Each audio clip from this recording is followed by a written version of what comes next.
Boa noite, queridos irmãos. Que a paz divina se faça presente neste momento conosco. Que nossos lares sejam visitados por espíritos superiores. Que seja retirado tudo aquilo que não soma para nosso crescimento espiritual. Agora, harmonizados, vamos ouvir o Evangelho, que será do capítulo 24, Não ponhais a candeia debaixo do alqueiro. Serão os itens 11 e 12, sob subtítulo: Não são os que gozam de saúde que precisam de médico. Estando Jesus à mesa em casa desse homem, do Mateus, vieram aí ter muitos publicanos e gente de má vida, que se puseram à mesa com Jesus e seus discípulos, o que fez que os fariseus, notando, disseram aos discípulos: Como é que vosso mestre come com publicanos e pessoas de má vida? Tendo-os ouvido, disse-lhes Jesus: Não são os que gozam saúde que precisam de médico. Está em São Mateus, no capítulo 9, os versículos do 10 ao 12. Jesus se acercava principalmente dos pobres e deserdados, porque são os que mais necessitam de consolações, dos cegos dóceis e de boa fé, porque pedem que lhes dê a vista, e não dos orgulhosos que julgam possuir toda a luz e de nada precisar. Essas palavras, como tantas outras, encontram no Espiritismo a aplicação que lhes cabe. Há quem se admire de que, por vezes, a mediunidade seja concedida a pessoas indignas, capazes de a usarem mal. Parece, dizem, que tão preciosa faculdade devera ser atributo exclusivo dos de maior merecimento.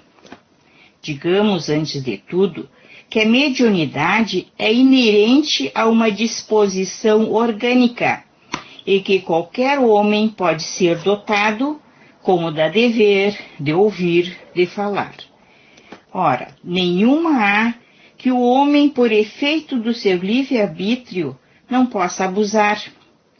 E se Deus não houvesse concedido, por exemplo, a palavra senão aos incapazes de proferirem coisas más, maior seria o número dos mudos do que dos que falam. Deus outorgou faculdades ao homem e lhes dá a liberdade de usá-las, mas não deixa de punir o que delas abusa. Se só aos mais dignos fosse concedida a faculdade de comunicar com os espíritos, quem ousaria pretendê-la? Onde é o demais o limite entre a dignidade e a indignidade? A mediunidade é conferida sem distinção, a fim de que os espíritos possam trazer à luz todas as camadas, a todas as classes da sociedade, ao pobre como ao rico, aos retos, para os fortificar no bem, aos viciosos, para os corrigir. Não são esses últimos os doentes que necessitam de médico? Porque Deus, que não quer a morte do pecador, o privaria do socorro que o pode arrancar do lameiro? Os bons espíritos lhe vêm auxílio, e seus conselhos dados diretamente são de natureza a impressioná-lo de modo mais vivo do que se os recebesse indiretamente. Deus, em sua bondade, para lhes poupar o trabalho de ir buscá-la longe, nas mãos lhe coloca a luz.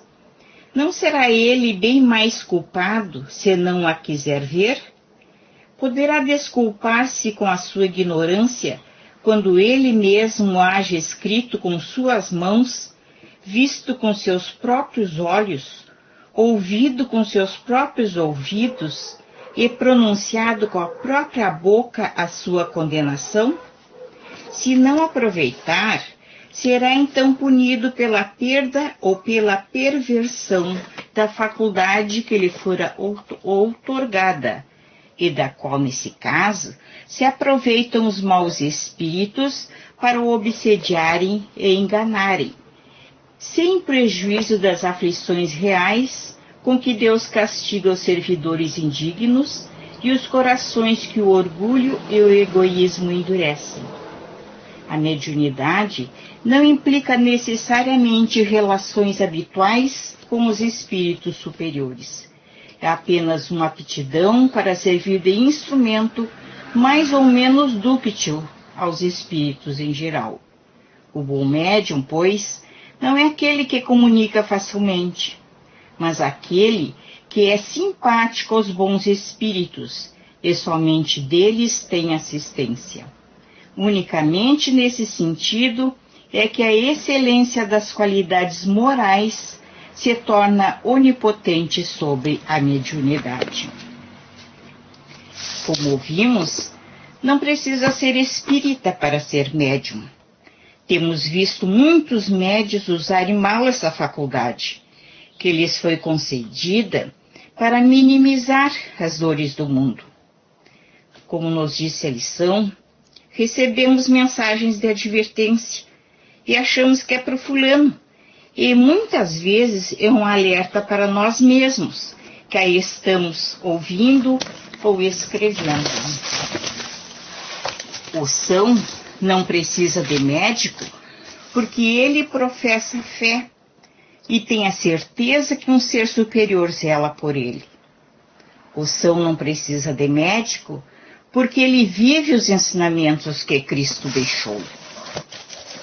Que possamos seguir sempre os ensinamentos da doutrina espírita, todos eles baseados no amor, na caridade.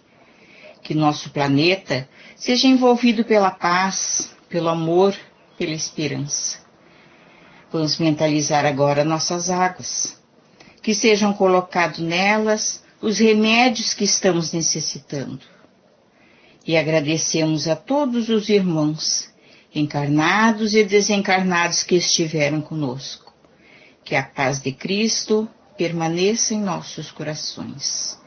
Que assim seja. Uma boa noite a todos, meus irmãos.